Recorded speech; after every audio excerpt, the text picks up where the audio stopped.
Good afternoon. We have breaking news, big news out of UT. Cuonzo Martin apparently leaving Tennessee to take a job at California. That's right. Let's listen to it right now. You see Dave Hart. He's at the podium. He's the Director of Athletics there at UT.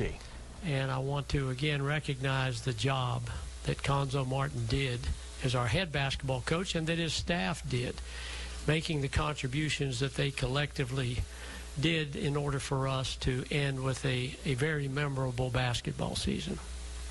Cuonzo Martin is an outstanding person. He was a terrific role model for our student athletes, specifically our men's basketball players. And I know I and everybody connected with our athletics department and university wish him nothing but success at Cal. I would be happy now to, in just a few moments, to try to answer questions you might have. Obviously, we will immediately get into a national search seeking a replacement for Cuonzo as our head men's basketball coach. No searches are ever identical in nature. I said this when we were in a football search. That's just a statement of fact. And we will move as quickly as we reasonably can, to get a replacement on board. But what the timetable is oftentimes difficult to nail down. We're late in the sense that we're right on top of signing day, and the Final Four has come and gone. But we will immediately get in now to that search process. So let me just open it up for your questions. Rick? I did not know Cuonzo was involved in the California job until this morning. And we did have a conversation. He was very emotional. And bottom line, Rick, is he said that in his heart he believed that this was best for he and his family. John? When we returned from the tournament, we got in that Saturday afternoon, and as soon as the bus was unloaded, Cuonzo and I spent about an hour and a half in my office talking about the future, and he knew beyond the shadow of a doubt that we wanted him to remain here. We offered Cuonzo a significant reward for what he had accomplished, and that obviously is available, will be available at your request to all of you. But we offered Cuonzo close to a $500,000 raise and a 2-year extension. So that part had already been addressed. He would have been at $1.8 million with a 2-year extension. Jimmy?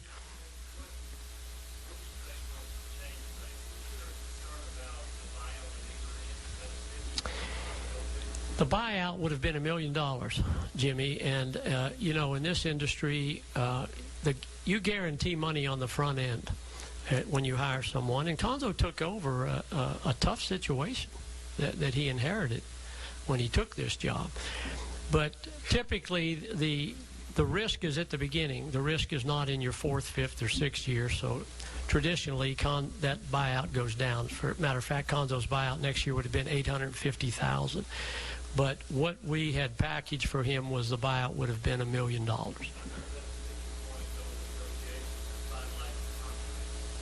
Not from my perspective, Jimmy.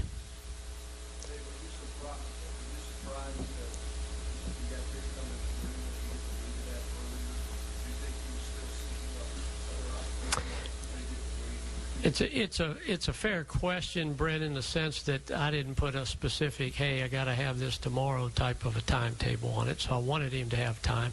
I don't think, one man's opinion, I don't think Cuonzo's decision was driven by dollars or was driven by necessarily number of years. I don't. It was a tough year. And again, I don't want to speak for Cuonzo. It was a tough year for Cuonzo and Roberta. There were a lot of distractions. You know what they were. You reported on them.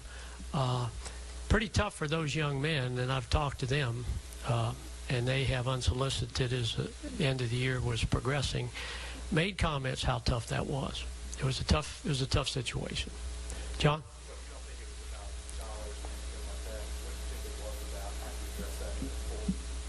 Well, I don't have any problem moving forward. We'll hire. There'll be interest, and we'll hire the very best person that we can. I don't think there are issues in that regard. What we offered Cuonzo would have made him a top 30 coach in the country. So are there any resolution yet that will happen to buy out Cuonzo? University of Tennessee, No, it won't be negotiated. That's part of the contract. I don't know, and again, only Cuonzo can speak to that. Then we talked about the passion of the fan base. In this case, what happened this year? It wasn't this guy. It was this part of the reason why all of the teams, et cetera, why Cuonzo didn't step back and say, Again, Rick, I have too much respect for Cuonzo to speak for Cuonzo, so I don't know. I really it wouldn't be appropriate for me to speculate on what's in his heart or what he's thinking. But again, we hope he'll continue to be very successful in this new opportunity.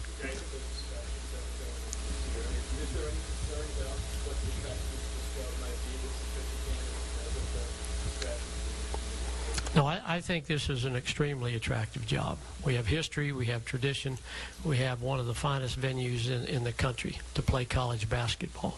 So no, I'm not concerned about that. Jimmy?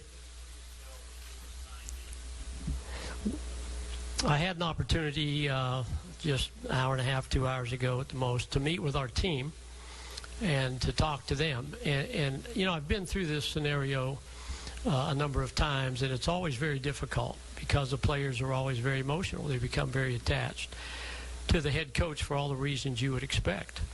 So that's always hard to visit with those young men. We also reached out to the 4 prospects and tried to reassure all of them, Jimmy, that, you know, we know it's tough. You're 17 to 22 years old, and you get a surprise. They did not expect that we would be dealing with a transition today. So that's difficult for them, and we've reassured them that we understand that my door's open, John Gilbert's door's open, that they should come to us, call us. We've got all their numbers. They know how to reach us, that we'd be happy to have those conversations with them, and to the extent possible, keep them in the loop of the search process. In terms of the timing, what's going on, we won't talk about candidates, those types of things, but it's a tough day for the young men who were involved in this transition. It's a tough day for the families, and you've heard me say this when we went through the football transition. John?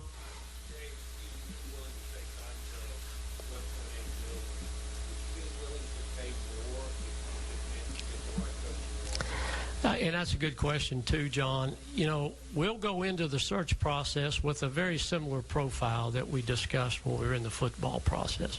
Now, again, we would seek as a priority someone with head coaching experience. That does not eliminate people. It just says that is our initial priority.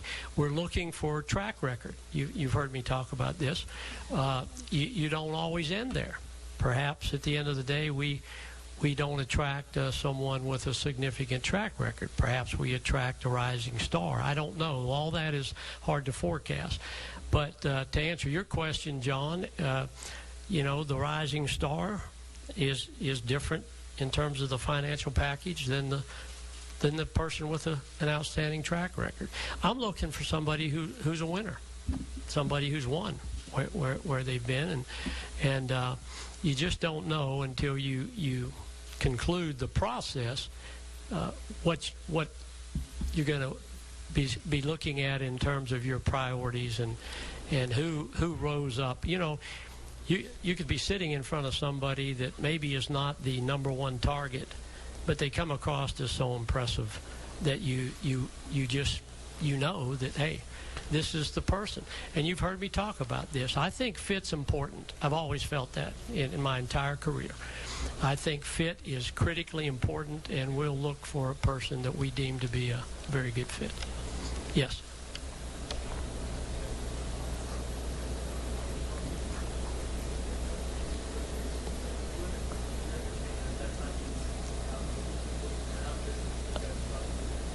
Yes. I think we both thought that at that time, Ben, and that's a fair question. Yes, I mean, today is also a surprising day for me. I did not think that we would be back into to where we find ourselves today.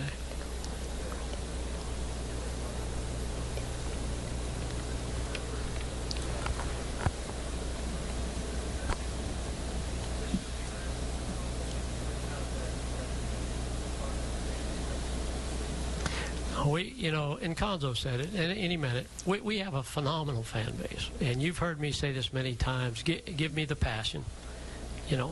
We have a very passionate fan base, and I think Rick was the one that said earlier, can passion sometimes be misdirected? Sure, it can at times, but we're very, very blessed with a really passionate fan base. Brent.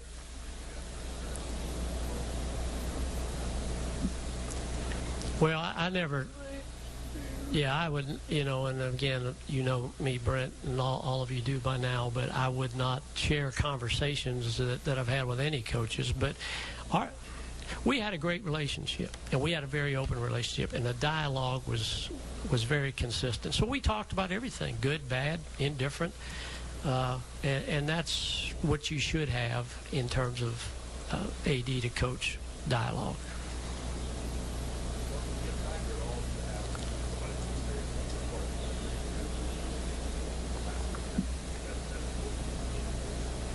Well, I don't know that, in terms of the geography would be critically important. I do think I think any time you're in a search process, knowledge of not only the game you're coaching, but knowledge of the environment, the conference, that what's going on nationally is always important. But go ahead.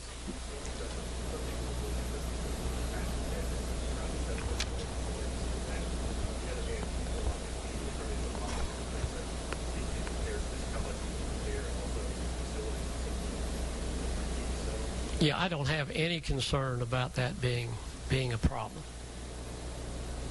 Yes, Jimmy?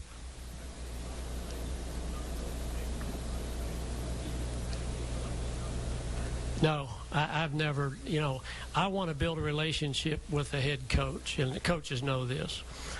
In my mind, agents talk to attorneys about language and so on, but I'm not coaching Buddy Baker or any other agent, or I'm not working in a AD coach relationship with agents, so my conversations were not extensive at all, and nor have they been throughout my career with agents.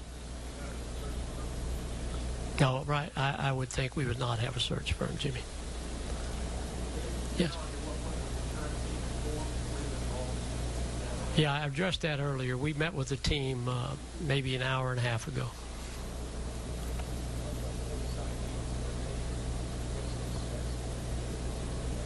No, we fully expect those young men to be a part of our basketball program. And again, tough time for everybody in terms of the current players and those signees, because right now there's a void for them, and that's difficult to handle. It'd be difficult to handle for any of us, even more so for young people.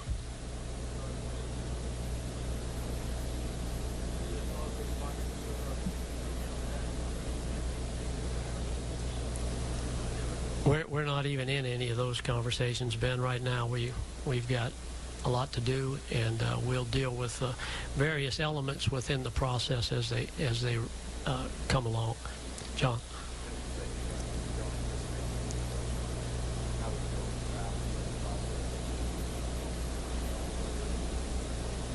Same way I've done it my entire career, John, and I know people in the basketball industry that I trust and respect. I'll talk to some of them, and then I'll reach out personally to candidates.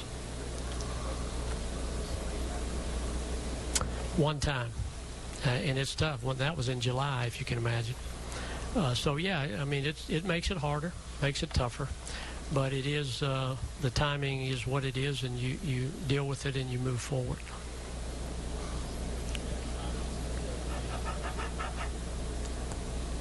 Well, that was just a case of a coach taking a job in July. In the criteria, as I mentioned earlier, the profile is very similar. From my perspective, you look for the track record, as I said. you look for somebody who can recruit. Our lifeblood is recruiting in all of our sports, and that's always been, when you go into a process like this, you want to be sure that the person you're hiring is an outstanding recruiter. You also want a person that brings a lot of energy and enthusiasm, because transitions aren't easy, regardless of the circumstances that may have brought you into a transition. They're difficult. So you want somebody with knowledge of the game, and you want somebody who can attract a very high-quality staff. I mean, just consider your own jobs. If you don't surround yourself with high-quality people, you're not gonna separate yourself. So those are some of the qualities, and those are the same qualities that I articulated prior to the hiring of Butch Jones in our football search. Okay, thank y'all.